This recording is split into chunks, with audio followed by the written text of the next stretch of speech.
Bakunzi ba RIB TV turabaramukije amazina yanje nitwa Vestine Bigirimana Furnace nkuko mubimenyereye twama tubanza gusenga Imana imbere yuko dutangura ikiganiro ariko reka manze shimire umunywanyi wacu yatubajije ikibazo nibatse ko yabarije bose aravuga ngo hari igihe umuntu agasenga kanisonzesha ariko Imana ntimwishure kuvyo aba ariko arayisaba. Muri kino kiganiro ndaza kubabwira ukuntu mushobora gusenga Imana ikabumva kandi ikabishimira. Reka tubanze dusenga Imana. Data mu izina rya Yesu ndasengeye umuntu wese afise ibibazo bisa n'ibitagira inyishu. Ndasengeye umuntu wese yihebuye. Mana uwumva aremerewe Mana ubwikeneye ko ikintu kicanke kiriya ndakwinginga Mana ngo umutabare umube hafi. Ndasengeye umunywanyi wacu yatubajije kino kibazo kandi abariza n'abandi sengera n'abandi bose Mana bafise ibibazo bitandukanye ubishura babera Imana mwizina rya ugira Yesu amena. Nuko rero reka dutangure turabira hamwe amasengesho Imana yishura, amasengesho Imana idashobora kwihanganira n'amasengesho ameze gute, mbega twosenga gute ryari, mbega two kwifata gute mu gihe turindiriye kw'Imana itwishura. Ivyo bintu vyose turaza kubisanga muri kino kiganiro, nizera ko kiza kubakura hamwe kikabatwara ahandi. Kaze.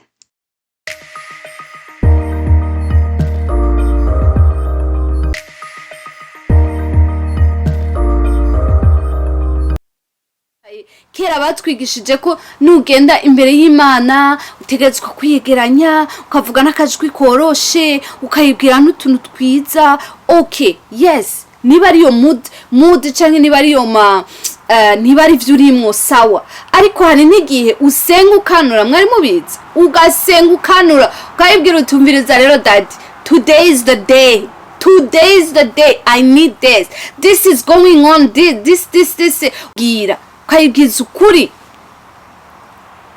Niyo mpamvu natanguye muri ca kiganiro kindi ndababwira ukuntu umuntu donc how to be honest, how you be honest, ukaba honest, amarangamutima yawe ukayavuga. If you love me you should be able to tell me. Niba unkunda ukabimbwira, niba utankunda nawe nyene ukabimbwira. N'Imana nuko kuko nta relationship canke nta busabane bubaho iyo umuntu atari honest, iyo utari honest, iyo utavuga ukuri nta busabane buheza ngo bube. Rero Imana irakunda yuko tugira ubusabane tukayibwiza ukuri tukaca bugufi kandi tukayishimira. Bigaruka muri bimwe nababarira gusa uno munsi ndiko ndababwira mu buryo buri tangible.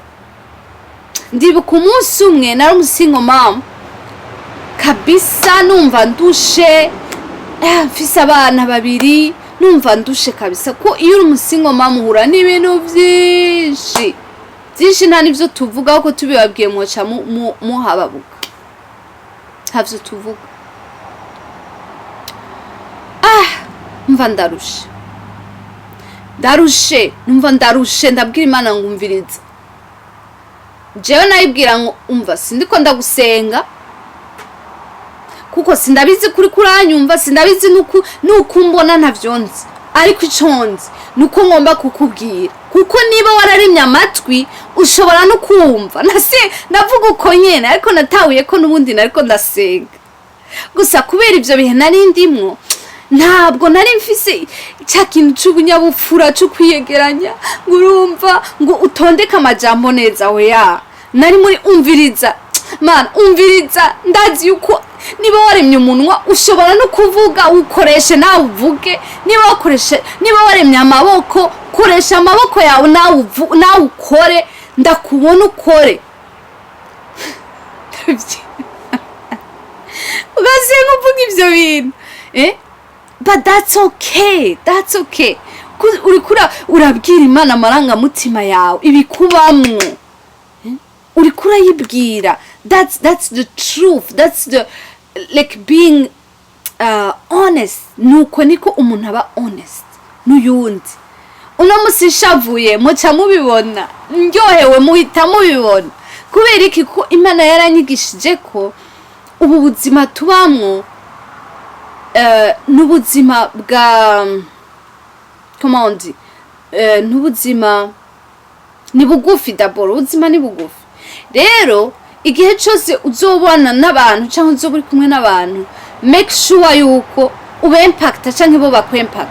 Nukuvuga ngo make sure yuko abantu bakubona bakwigire ku cyangwa ubigire kimwe mu kindi. Urumva ubigisha cyangwa bakwigisha, donc tugenda twiga muri buno buzima. Rero nimba ashobora kukwigisha ikintu kimwe gusa, uze wige kuba umunyakuri, uze wige kuba honest. Niba hari ikintu muzonyumvana kenshi mvuga, ni kuba umuntu w'umunyakuri. Ushobora kubaho uvuga ukuri kandi abantu ntibagukunde, kuko abantu ntibakunda ukuri. Abantu ntibakunda ibintu biri khayera, abantu ntibakunda real life, ntibakunda ibintu biri raw, ntibakunda the truth, like the whole truth, the uncomfortable truth. Ntabwo babikunda abantu. Abantu bakunda ibintu biri fake, biri hejuru, rumva twiyegeranye tugire guke. No, niyo tuko turasenga kenshi hari gihe tugenda ukagenda ngo urumva ngo Mana ngo hari ngo na bya bindi ibiki nta vya bindi bihari. Genda ubwira Imana kujyanye the whole truth.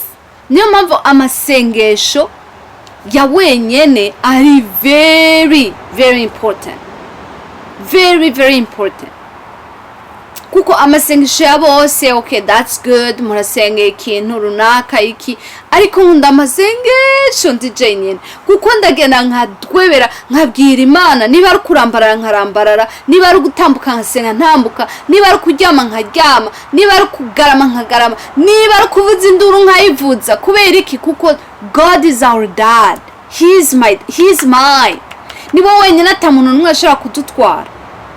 Umuntu bashaka kumuguteranya kuno musi mwari inshuti magara, ejo ukamuvugisha ntakwishura, ukamuhamagara ntakwishura. Umuntu mushobora kuba muri abavukanye mwose rimwe mwasanga ibere rimwe, ejo ukagwara ntanaguhamagara ngo yumve uko umeze, ugahwera ntaze no kuguhamba. Urumva? Ariko Imana yacu niyo Mana yonyine itumenya indani bwina muri twebwe.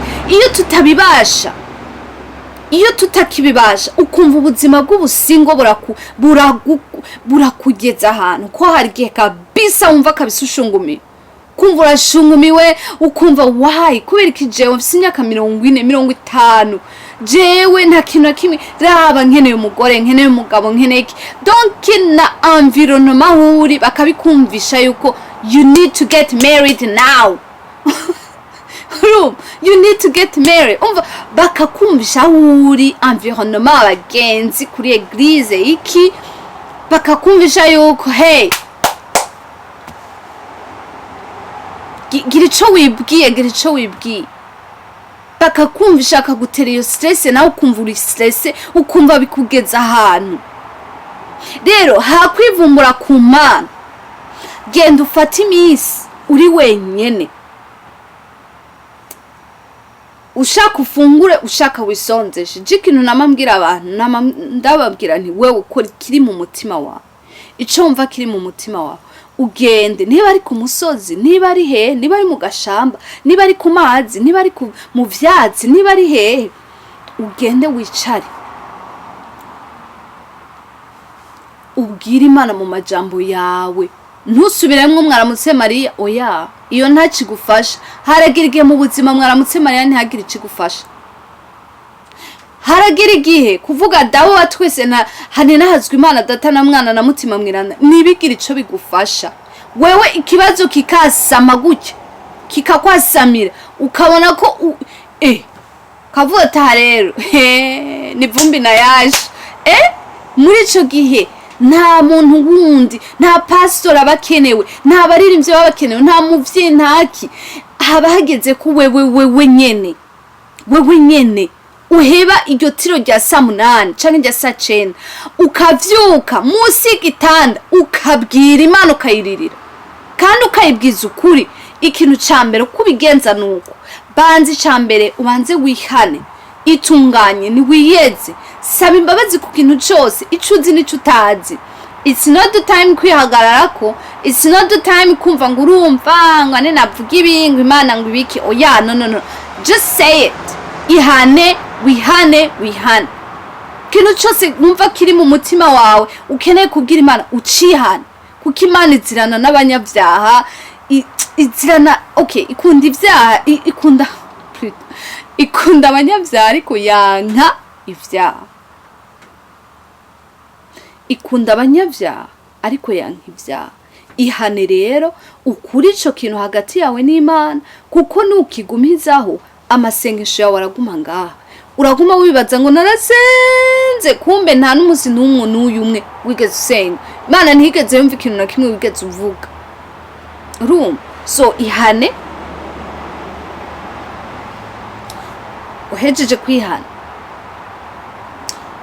bwiza Imana ukuri. Banza uyishimire d'abord, banza uyishimire kuvyo yakoze, banza uyishimire, banza uyibwire ko ari Imana, banza nubibasha banza uririmbe, nubishobora banza uririmbe. Sometimes hari igihe umutima ubisa agahinda kenshi ntubashe gushima, ntubashe kubona ivyo Imana yakoze, ntubashe kwibuka intahe y'ubuzima bwawe, ntubashe kwibuka ko wavutse udafise imitwe ibiri, ntubashe kuvyibuka Satani akaguteza ku gahinda ku buryo udashobora gushima ko ufise amaguru abiri n'amaboko abiri, bikanka kushima ko ufise umutima utera neza utari kuri bombone, bikanka kushima yuko udafise iminwa itatu. Ega vyari gushoboka Imana ikaguha umunwa ngaha, ikawuguha ngaha, ikawuguha no ngaha, ukaba umeze nk'igihumi.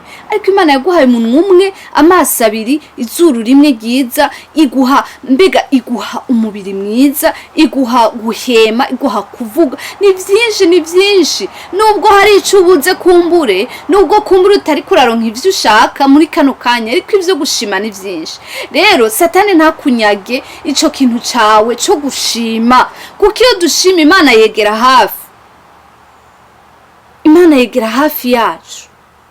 Iyo duciye bugufi bidutuma tuyegera, nayo tuyishimye igaca imanuka. Urumva twegereye nayo yamanutse, birakunda ko tuvugana. N'ahandi iyo tutihanye Imana ibiri hariya natwe turi ino, ukavuga ugatinda ugasinzira ukabivamo. Ariko iyo wihanye uregera Imana, nayo yamaze kuyishima nayo ikamanuka ikavuga ati kumbure hariho abantu bakinshima, biracashoboka, abantu bo mw'isi barashima. Ariko arashima, umva ukuntu ariko arashima, ikumviriza ikabwira n'abamarayika ati nimwumva ukuntu ariko arashima. Hari abandi batagishima Imana, hari abandi kuri bo kubona Imana yarabahaye agakiza umenga nuko nyene vyategetswe kugenda, ntibagishima Imana, ntibagifata umwanya ngo bashimishe Imana. Imitima yabo, amafaranga yabo, ubwenge bwabo, ivyo bakora vyose ntugusaba Mana amafaranga, Mana inzu, Mana umuduga, Mana visa, Mana iki. Ariko iyo ushimye ucuba different, uca utuma Imana imanuka. Reka twumve ariko arashima, nashaka inda aragishimye. Noneho mugaca mu bumwe rero mumaze kubumwe, aho rero ashaka kuyibwira, kayibwira Mana nukuri nawe urabibona, yibwire mu majambo yawe. Nimba urapa urape, nimba uririmba uririmbe, nimba kuko iyo imaze kukwegera cyane iba yabaye Imana yawe, nawe uba wabaye umuntu wayo, muba mwabaye umwe.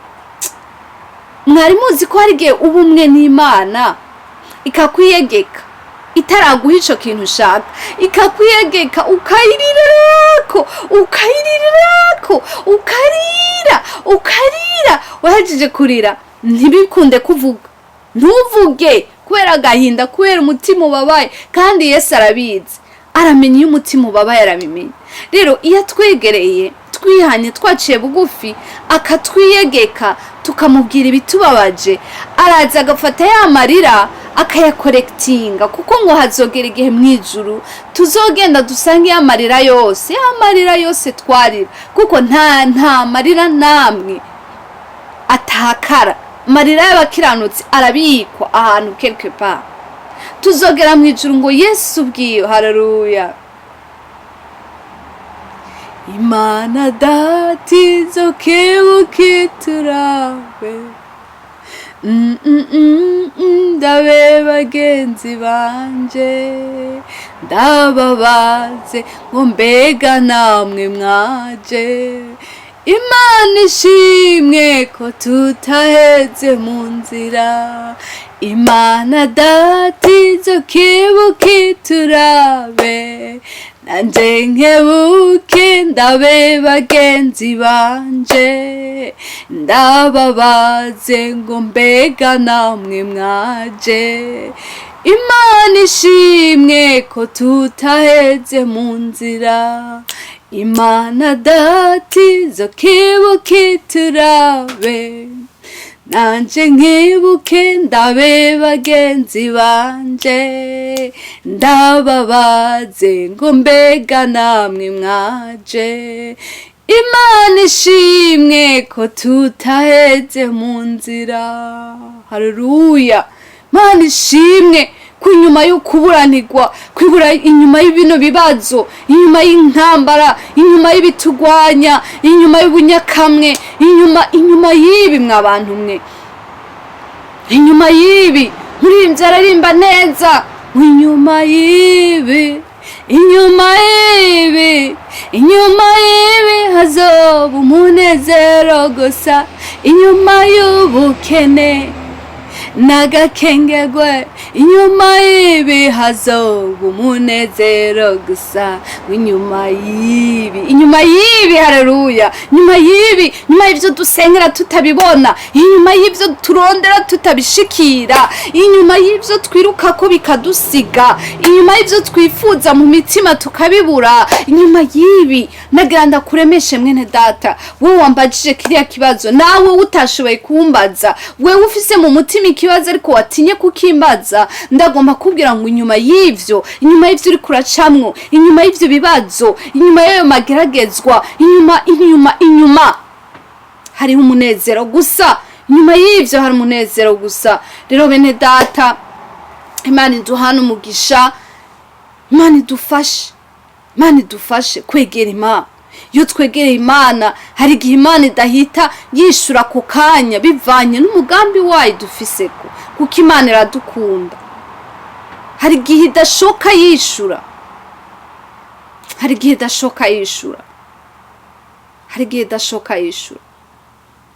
igihe Imana irindira.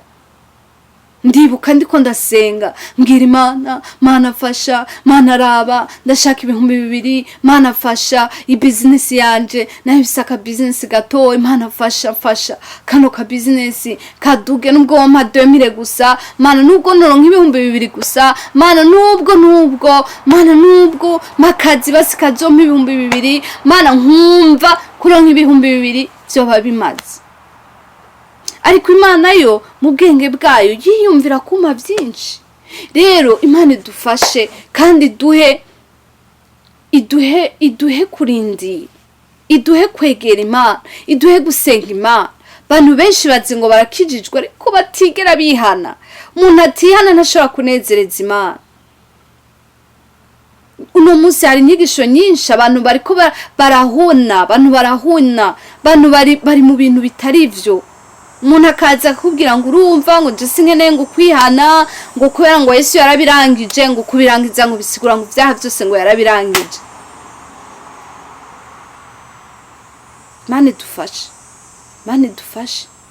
Ubu nibwo butumwa bwa vrai, nibwo butumwa bw'ukuri.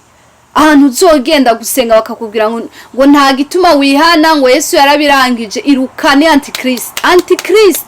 Kandi antikriste mwibuke ko ntazoza ababwira ngo urumva ngo je mfise amahembe, ngo urumva oya, azoza kubwira ibintu vyiza bisosa, ibintu bisa neza, bimeze neza, ibintu umviriza, kakubwira ati urumukire, akira indege, akira ibi ibintu bisa n'ukuri ariko atari ukuri.